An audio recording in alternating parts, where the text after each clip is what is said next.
So welcome to Northern Powerhouses, our business success stories series of interviews, where we discuss with local business leaders, their backgrounds, their successes and their challenges, and what's really driving them forwards. And this morning, I'm delighted that we have with us Chelsea Wilkinson, who's co-founder and CEO at DataDiligence. So Chelsea, firstly, thanks for spending some time with us. And if you'd like to introduce yourself and DataDiligence to the audience and what you do and how you help people, that would be great. Thanks, Chris. Thanks for having me. Yes, I'm the founder or co-founder of a business based in the north of England, but actually our client base is global, which is always a fascinating place to be. DataDiligence is quite an interesting business. It's really the blending of my background and that of my co-founder. My background is I spent 20 years in private equity with the largest fund manager actually in sub-Saharan Africa. And my co-founder is a data scientist with something like, I don't know, maybe 15 years worth of experience, pretty much the same level of experience as when the term data science, was formulated, I think.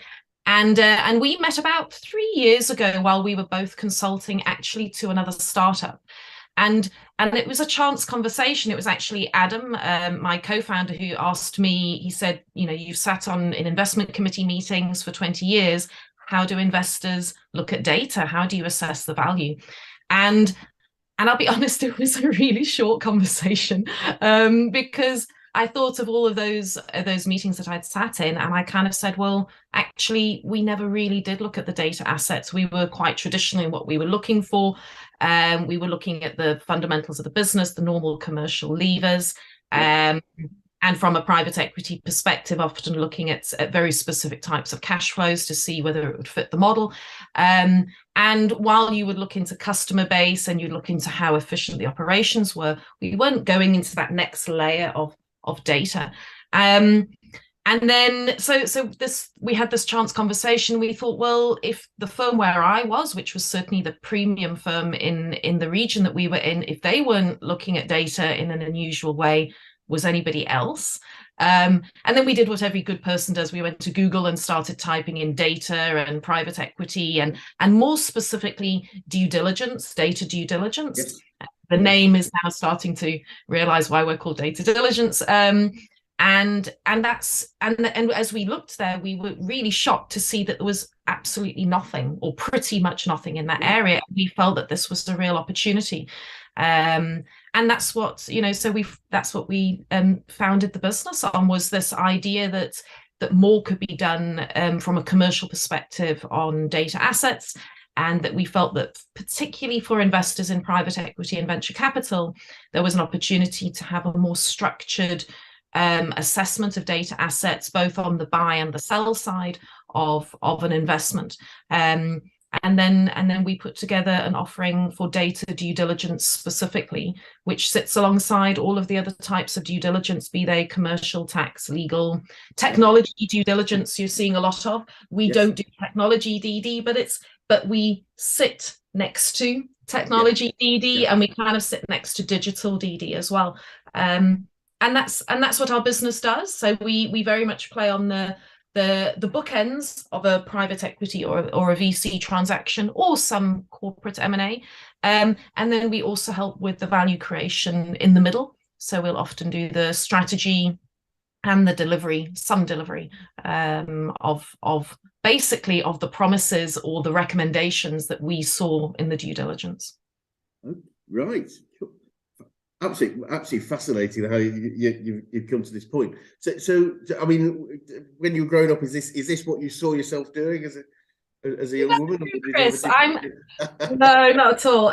So I would even call myself an accidental founder. I didn't think that I was going to found a business, and it's, in fact, I saw a local friend of mine, a guy that I've known for many, many years since we were teenagers, just last week. And he had, he kind of laughed at me. He said, of all the people, I kind of didn't see you necessarily as the entrepreneur.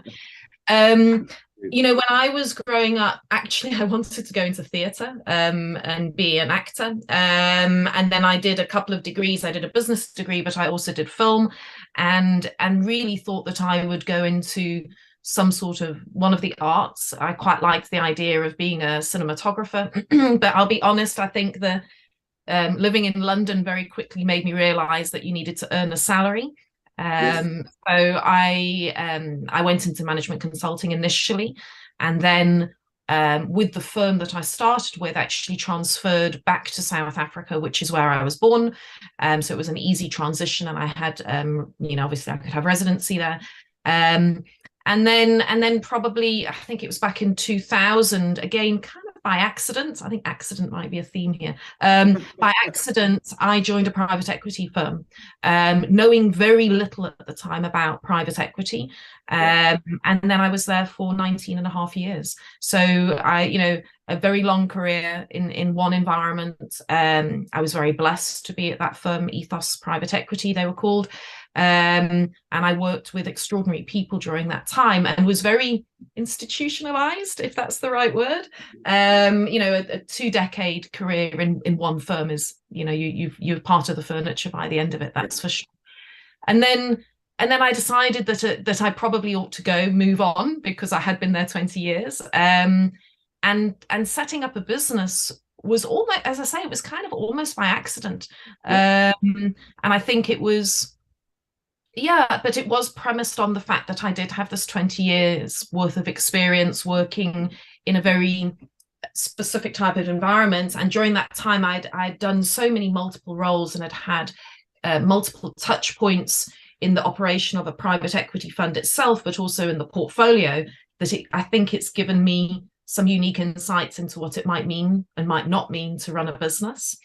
And then Adam, my business partner, comes from this unusual data science background, and in my experience, not all data scientists are particularly commercially minded, but he's extraordinary, and really has an ability to kind of get into the business drivers. So it was, we're this yin and yang, and that's what we brought to our business, I think. So no, never expected to be a founder. No, but it's really fascinating how often different people come together to form a really powerful team. It's two people that think and act the same actually are slightly redundant in many ways. So getting two people that are very different, you get both the synergy, but also the friction of disagreement, which can be really, really valuable too. I totally agree, Chris, and sorry to interrupt you. I'm smiling because also, we set up the business, and Adam and I had only physically met twice when we set up the business. We set it up mid-COVID, and we had met while both of us working and consulting to this other startup, and we'd met in Milan and Zurich, if I recall, and for all of about 48 hours, physically in person, and then we set up the business over Zoom, and even now we always get surprised when we have the opportunity to be in a room together.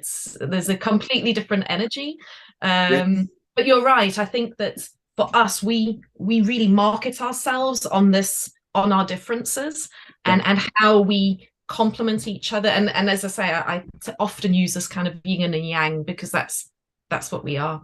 Brilliant. So founding in mid-COVID, what are some of the key challenges, the biggest challenges you've overcome since then? Gosh, there's lots actually. How long have we got? I think one of the first ones was team. For the first year, so we're a self-funded business. We as founders actually had an agreement between ourselves. We actually set up a partnership agreement before we set up any of the business, just between ourselves, and it's written down and we signed it in blood as to what we wanted the business to do, what we were prepared and not prepared to do, particularly ethically. And we had some really strong conversations around that, bearing in mind that we deal with data and that there are huge ethical questions that you need to ask, particularly when it comes to certain types of AI and machine learning around, is it doing good? And that's important when we're consulting to our clients as well.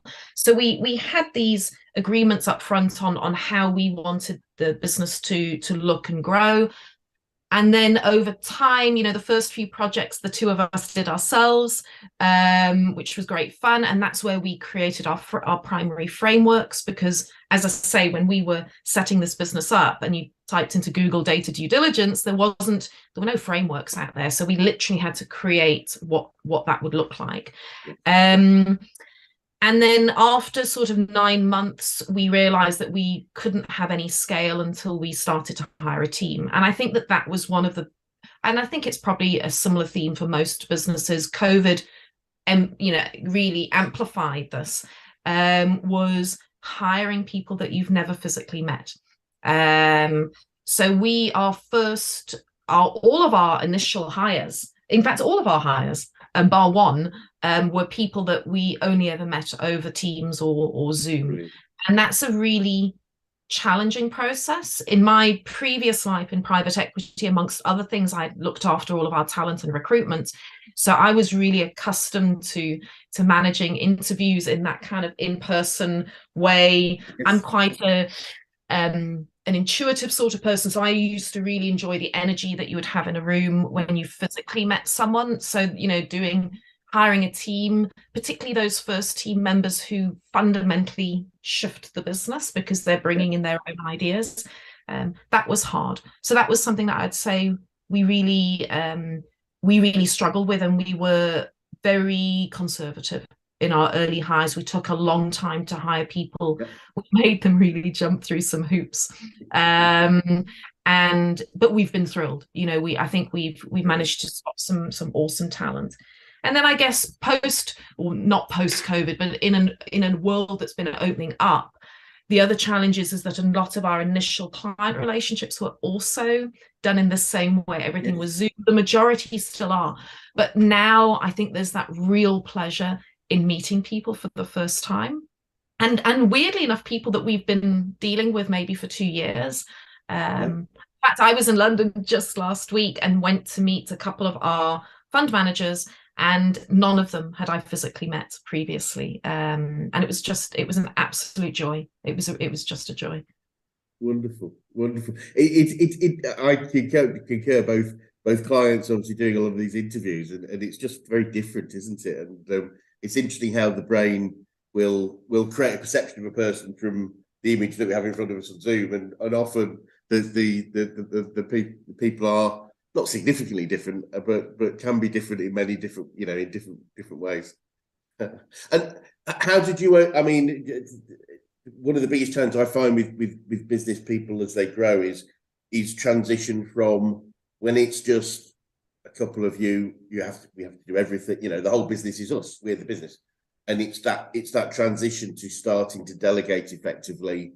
How did you manage that process from just being you two to being, a broader team?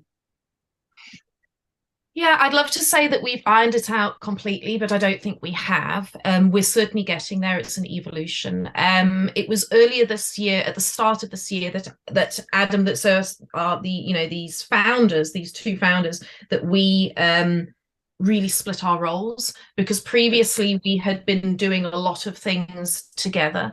And what we recognized was to play into the individual strengths. So I took on the responsibility of being the CEO of the business, meaning that I would do a lot of the leading of our external profile, a lot of the leading on our business development as well.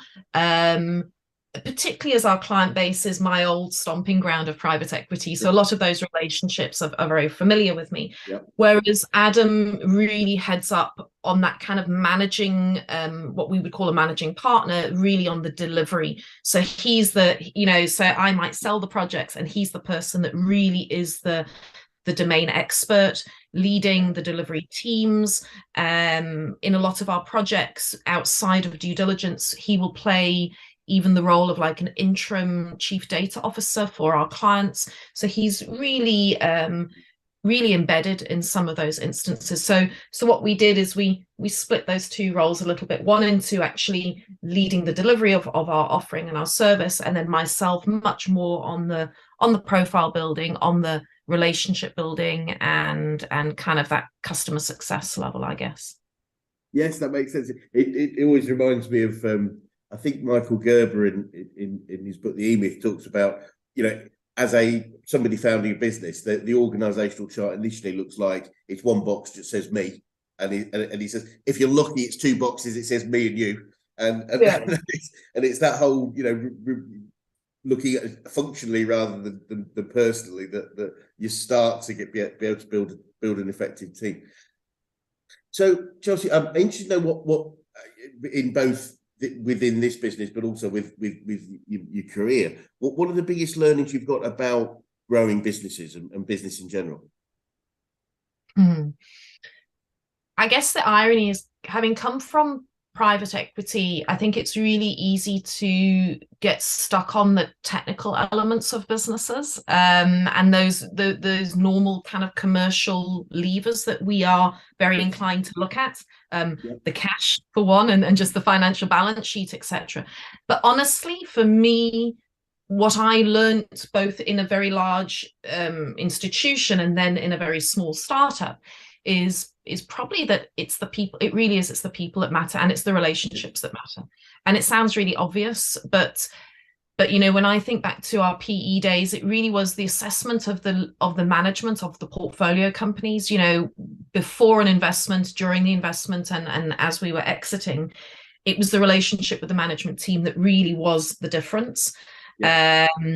And then again, now setting up my own business, I mean, I know in those early days, you can have a great idea for a business. It doesn't mean the business is going to work.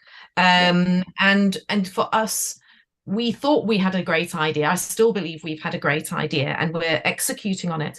But it was actually those early conversations that we had with friends, family, to test our ideas. And those were all premised on relationships that both myself and Adam had built.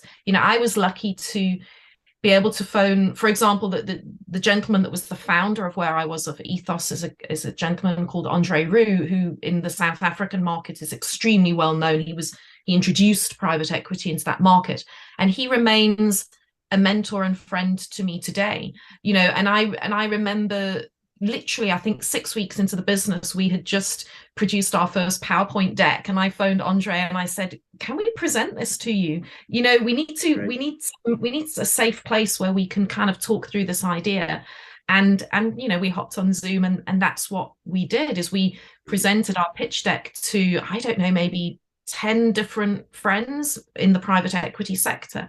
And I just don't think we would have been able to do that if it hadn't have been for those relationships of people knowing me, getting to know Adam, and having the honesty to say, that's really good, but you really need to work on that bit, and kind of giving us that constructive feedback. So I would say it's the relationships, and it's those people that have then opened doors for us and have gone at risk on us, and have made introductions to people that are now clients, and that's crucially important.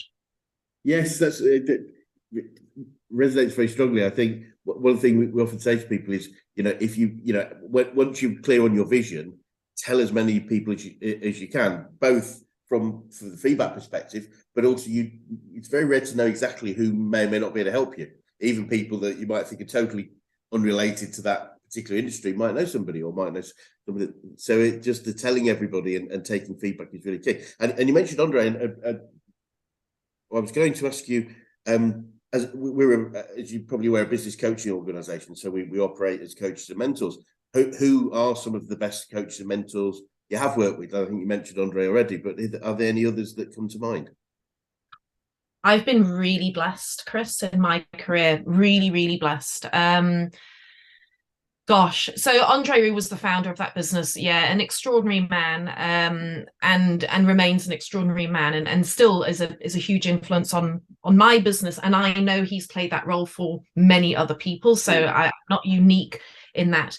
As I said, I was very blessed when I first joined that business. There was another gentleman, Bill Ashmore, another guy, Peter Schmid, who were all senior partners in the business, who took an interest in me, and guided me a lot in my early days.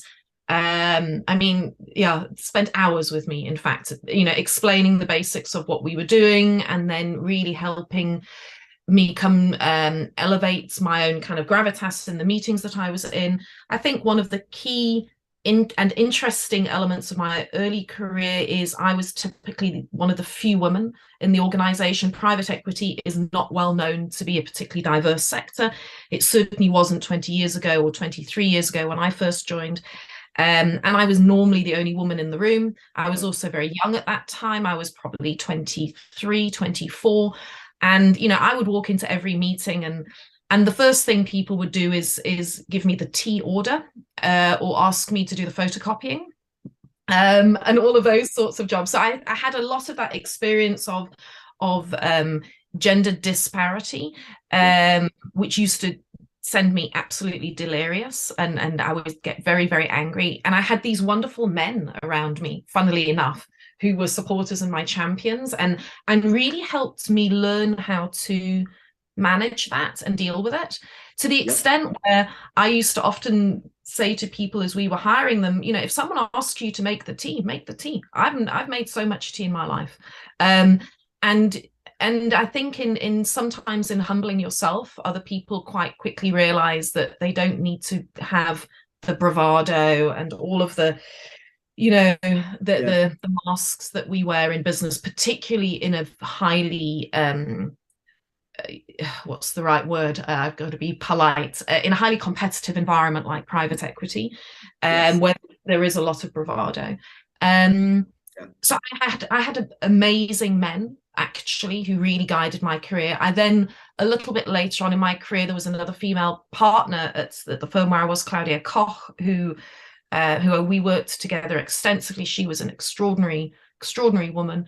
And then, because I mentioned, while I was in PE and for that firm, I managed talent and recruitment, I also had the opportunity to work with and directly with coaches, professional coaches. We used them as a business. We did lots of kind of culture change processes. If we were doing things within the portfolio, we had a good network of people that were professionally qualified industrial psychologists and or coaches. So we were actually very open to that coaching world anyway. So I had the opportunity to work with many of those people. And I've also mentored people and been the coach to other people. Right. So I also think there's that kind of pay it forward mentality, which is hugely important. Yeah, wonderful. But and have you picked up any favorite quotes or sayings that you catch yourself falling back on regularly? Gosh, difficult one. I don't know. I mean, I'm a huge reader, so all of my friends would laugh if I didn't have a quote to say. I think that probably there's a couple that would come to mind in terms of, I mean, having spent half of my life in South Africa, you can't do that without thinking of people like Nelson Mandela. And he's certainly, and I know even my son has a massive poster of Mandela in his bedroom. I think people like him have been very inspirational over my career. And he's got a lovely quote that is, it always seems impossible until it's done. And that's probably apt for my career. I quite like that. And then, as I say, I also think that I am quite a feminist, and I'm really strong about advancing women particularly, but having diverse workplaces. I feel very strongly about that, and I've seen it really work. So I also am a fan of not necessarily the quotes, but a lot of those inspiring women that you get out there that are really leading the charge for women, both in politics and in business. I think it was Hillary Clinton that has got a quote around, the largest untapped reservoir in the world remains to be women. And I feel very strongly about topics like that. So maybe those are the closest that I can come to quotes. They're more inspirations, I guess, less than kind of a direct quote. Yes, no, I just like to. I find quite often actually there's some great quotes, whether they're from a particular reference or just people have picked things up. And but I always ask the question. I think somebody said recently, similar to I think it was a movie. A lot of people actually quote from movies, which I think the the best exotic Marigold hotel was something similar to what you said, which was it'll all be all right at the end, and if it's not all right, it's not the end, which I just think is quite cool. Very true. So they come from everywhere, so that's okay. And what would you say you've learned about yourself throughout your journey, Chelsea?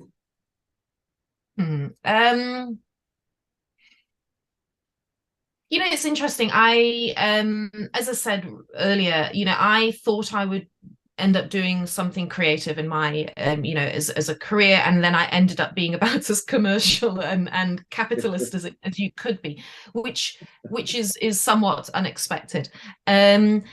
I also think that, if I reflect back to when I was at school, I was probably one of those all-rounder kind of kids who was good at everything, but not necessarily great at anything, if that makes sense. Yeah. And I think that being, and for years it used to concern me when I was in private equity that I didn't have that real niche of the one thing that I was exceptional at. And in that environment, you get the opportunity to work with exceptional people, who are very, very smart and extremely good at what they do. And I guess for many years I felt inferior to that. But actually, I think that what I've come to realize now, particularly having my own business, is that being that jack of all trades and being able to straddle a number of different disciplines is, I think, arguably better now, because if I'm not the expert in the room, I probably know the expert and I can give them a call and get them to help me out. And I think that has probably been something about myself that I've learned, is that, and it comes back to the relationships as well. I'm very relationship oriented. Yep. And then I guess that there's a piece around just working darn hard.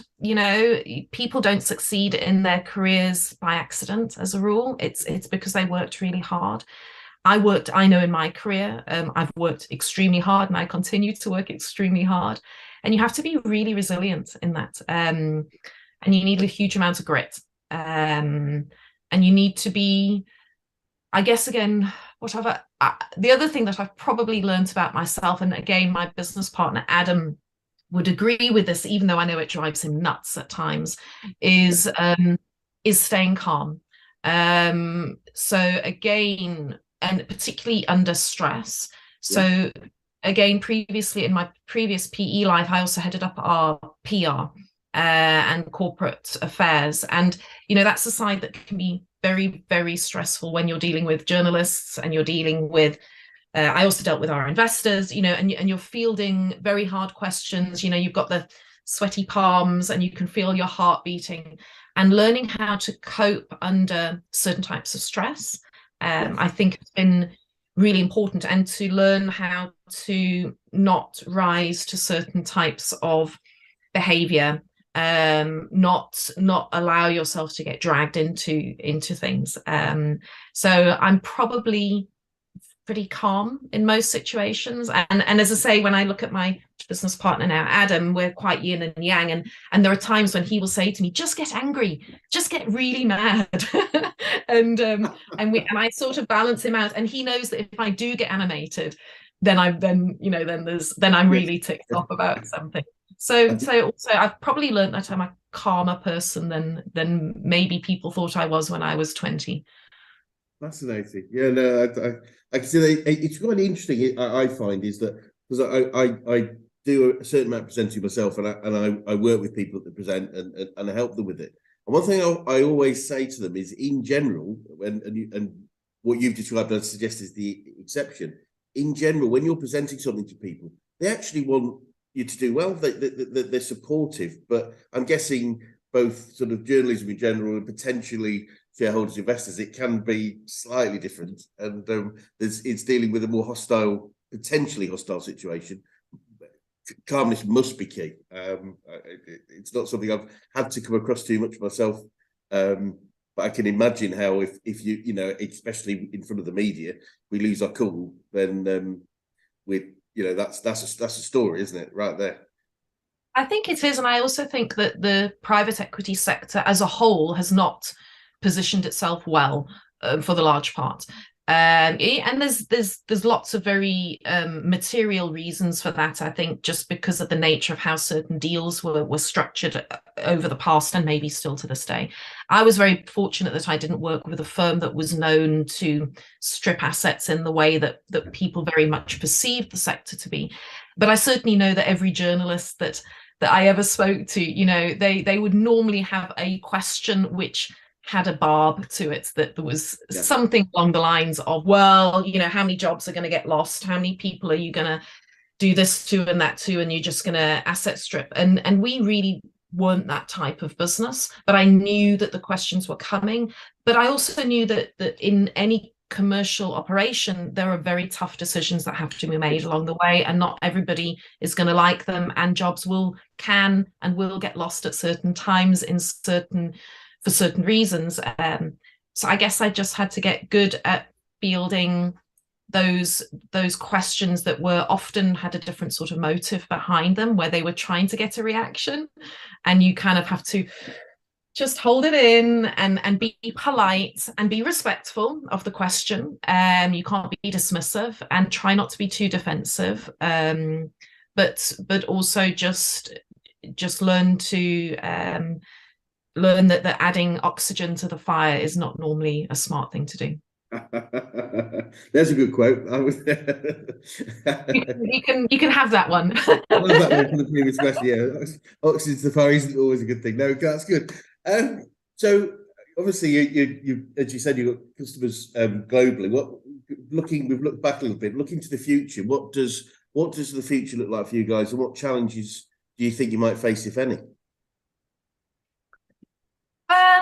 I think like any consultancy business, because they're very different, because we don't sell a product. You know, consultancies always have a certain challenge in terms of how the business model is actually even structured, because it's kind of a time and material fee-based model. Yeah. So scaling a consultancy is very hard, because it literally is, it's based on people. So yeah. I think that for us, we know that there is a material challenge around how we scale. We've already got ideas around that. We know that it's also the benefit of working with some exceptionally smart data people. We know that there are products that we can build ourselves, and we are already in the process of doing that, or the early days of being able to do that. So I think scale is a very obvious thing. I think the markets for us at the moment, in fact, I wrote a blog or a post on LinkedIn just this morning about, you know, M&A is at the lowest levels it has been in a decade in the first quarter of 2023. And for us, when our clients are private equity and venture capital, that's concerning, you know, particularly when our flagship offering is data due diligence. When people are buying or selling businesses, if the markets are down, clearly that's going to have an impact on us. I think where we are lucky is that we don't just work on the bookends, we work in the middle. So it means that we're able to flip some of our services into the space of value creation very easily. Well, we were already doing that, so we can fill that. But I think that even as a small business of 6 people, and we're actually only 6 full-time people, while even though our reach is global, it just means that even small businesses get impacted by wars in Ukraine and by political wranglings in America and climate change in the world, you know. So you've got all of these factors that you often think as a small business you aren't really going to touch a little business, but actually they fundamentally do. And that sentiment that we see in the external market means that we need to be really smart about that.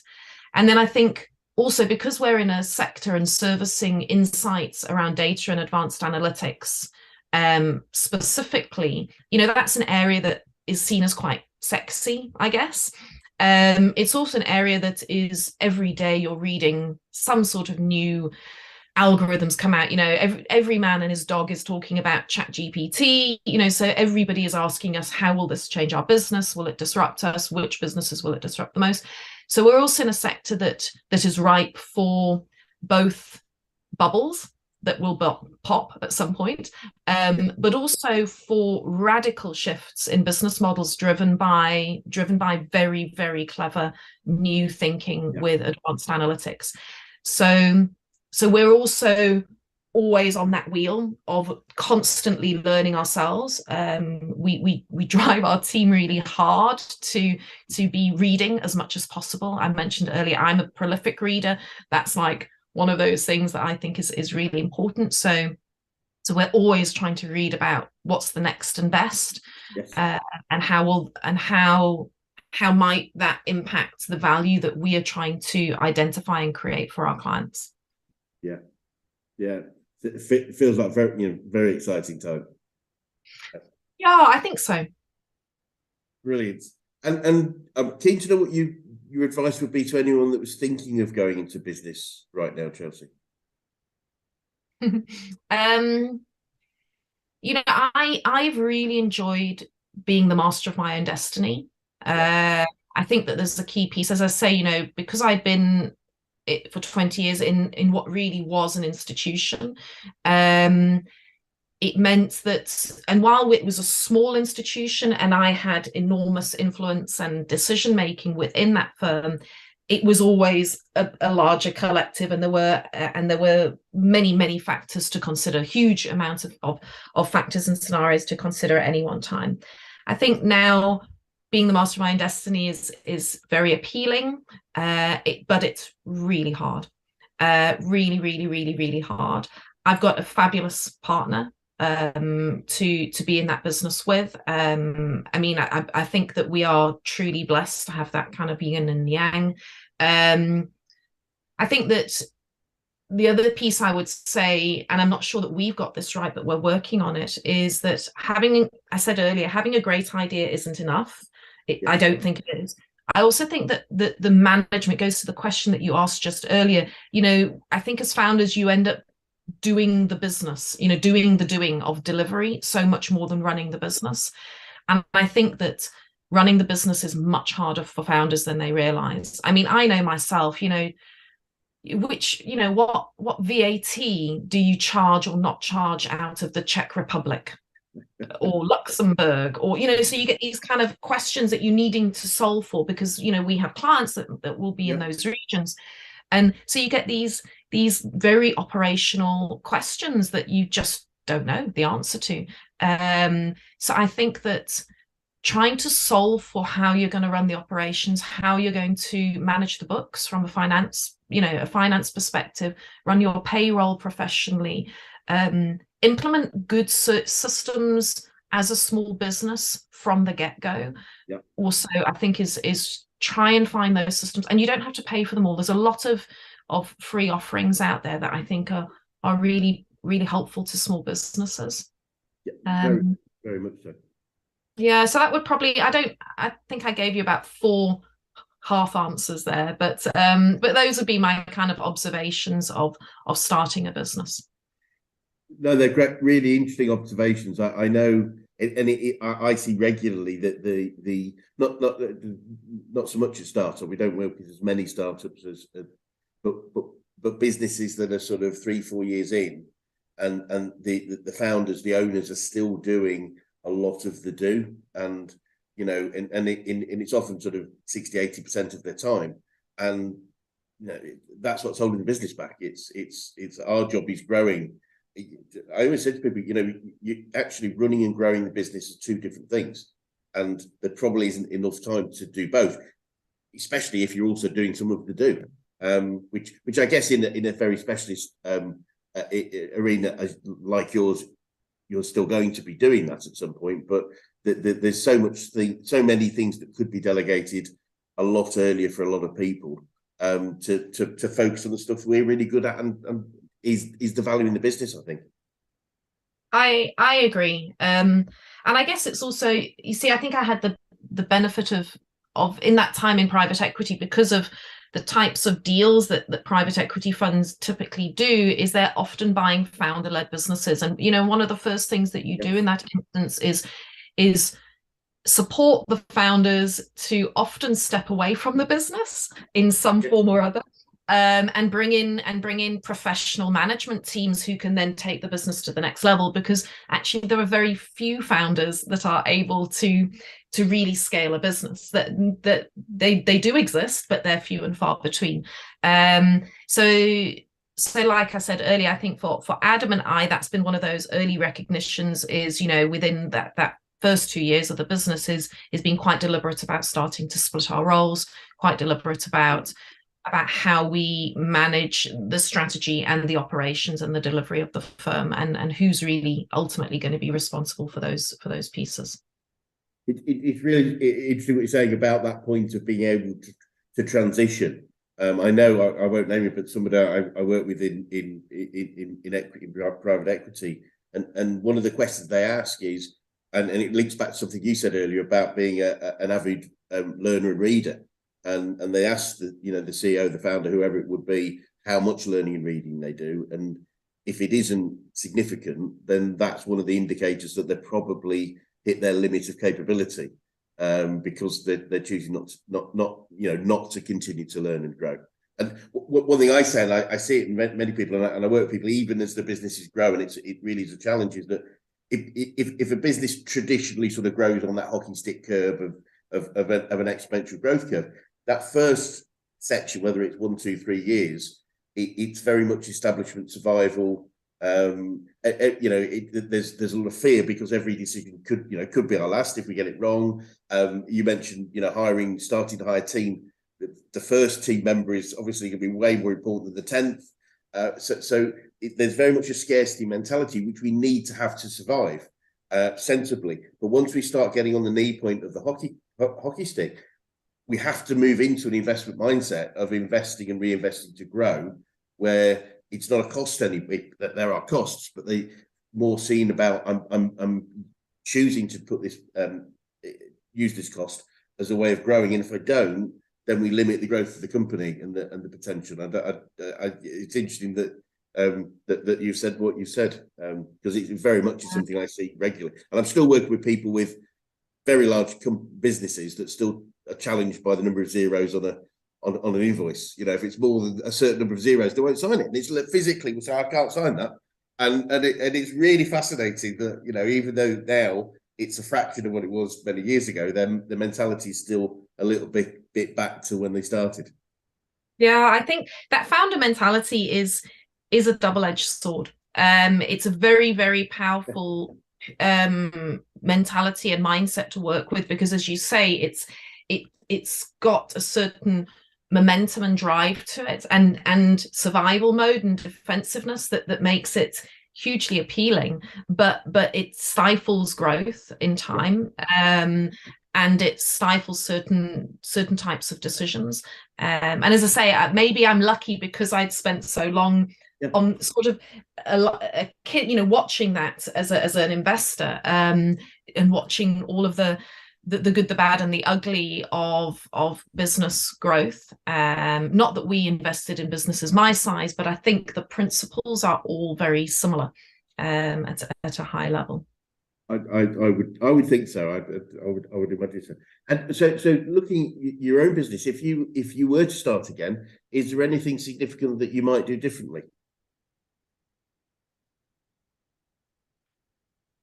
I don't think so, is the honest answer. I think that, as I say, I think that for Adam and I, because we had both, I think as we've just described, I had this benefit of watching many businesses. So, while I was at Ethos, I probably went through a portfolio of, maybe 35, 40, 45 businesses that we owned during the years that I was there. And I worked very closely with many of those management teams. So I had this really lovely outside in, but also inside out view of the mechanics. I think Adam had a similar experience. And then as I described just earlier, even when we were setting up the business, we were probably unlike most startups, because the first thing we did was, as I say, was sign an agreement between the two of us. Yeah, right. Which was this very specific document around what we would and wouldn't do. And there were sort of principles in there, and pieces like we wouldn't hire staff if we couldn't pay them, which sounds really obvious. But it's amazing how many businesses don't take into consideration their cash flow in those early years and hire staff, and God forbid you have to retrench someone and make them redundant. You need to be able to ethically look someone in the eye and say, I'm going to be able to pay you your proper redundancy. I'm not going to walk away and you've lost 3 months worth of salary and you've got nothing. I mean, I just can't do that. So we set up these sorts of principles that we would only hire people. In fact, our logic for the first 2 years was that we would always have at least 6 months of that individual's salary, and then obviously we've got more than one person, that we could always pay a minimum of 6 months of their salary.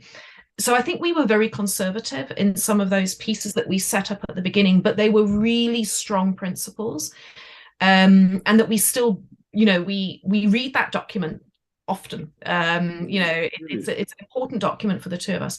And then I think the other thing that we did that maybe most other businesses don't do is we wrote a manifesto that had 10 points to it, that were the principles for how we saw value, how we saw data, how we felt that these two worlds really could be the difference for investors, specifically private equity investors. And we wrote these 10 statements, which on one level can feel a little bit like a marketing speak, but actually at their core, we still go back to them all the time, and they've become these founding principles around, data is an ecosystem, data is valuable, and start with the business first. We never start with the data first on any of our engagements. We always start with the business. So we set these kind of principles, and we still do them. Don't get me wrong, we're still evolving our frameworks. Our initial frameworks are very different to what we're using now when we're doing a due diligence. But actually, the big core principles of how we go about it, they're all the same, and it's all value. Well, we use a marketing line, we're all value driven, not data driven in that respect. So it always comes back to this piece around value, and those have been the guardrails for our business. And I think they've stopped us. Maybe we were talking about rabbit holes before the call, but they stop us jumping down rabbit holes that I think other businesses do, which is this kind of, as a small business, you get very tempted to do other things, particularly if you think it's going to help a revenue line. And actually what we did by having these pieces is it kept us quite focused. It kept us the momentum going in broadly in one direction. And I think it also, as co-founders, really aligned us together and meant that friction that you mentioned at the beginning, I think we have a really healthy friction. And we actually enjoy it, but because we put those guardrails in really early, it means that we don't stumble. It doesn't paralyze us. Yeah, no, it makes perfect sense. No, I mean, friction for me is purely energy, and it can either be positive or negative. So there's lots of positive friction around. It's the negative stuff. Really interesting. And I'd agree with everything you say, because it's the rules of our operation. It's the purpose. I think, I was literally recommending somebody Simon Sinek's book, Start With Why. And for me, that should, it's not marketing in itself, but it should lend itself to our marketing, because people want to know who we are and why we do things much more than what we do and how we do it. It ultimately is my suggestion. So starting with our core principles, and that they being our guiding light is brilliant, absolutely fantastic. Well, just one more question before we wrap up, and I'm just interested to know what would be the best advice you could give an 18-year-old you, Chelsea, if you could go back in time and do so. Oh gosh, wow, the 18-year-old me. I don't know. There's very few decisions that I've made that I would actually want to go back on, if I'm totally honest. Great. I mean, I still think that, I mentioned that I always thought I'd have a creative career or a career in the creative sectors. Yes. But I think that I was always able to kind of scratch that itch, even in very corporate environments. You know, I led a marketing team, and I love writing, and I do a huge amount of our writing, and that's kind of a creative outlet for me. So I think I was able to still fulfill pieces of the 18-year-old Chelsea who wanted to be an actress and be on the stage. I think I would just say continue. I mean, it sounds really trite, you know. I am a parent of teenagers, but I think that there's a huge amount to be said for working hard and being diligent. You don't have to be the brightest in the room at all. In fact, there's always someone brighter, so don't get hung up on it. But just working hard, not being too scared of failure. You know, in the world of private equity, failure is extremely expensive. And I worked for many years in an environment that was totally intolerant of failure. And while I understand why that is probably appropriate for a private equity fund where you don't want to be losing billions of dollars, I also think that you have to be very careful about creating too much fear of failure, because it stifles creativity and innovation really, really quickly.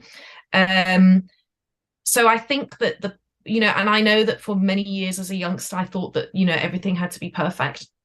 And now I probably know that no, you can get away with the 80-20 rule of, if you've got 80%, it's probably enough. And that last 20% isn't going to be material in most instances. So working hard, fail fast, and read. Continue to read. It honestly, I mean, everybody that knows me knows that reading is a strong theme in my life. Brilliant, wonderful. Well, Chelsea, thank you so much for your time today. It's been really fascinating and inspiring. And just before we finish, if somebody would like to get in touch with you or DataDiligence, what would be the best way to do that?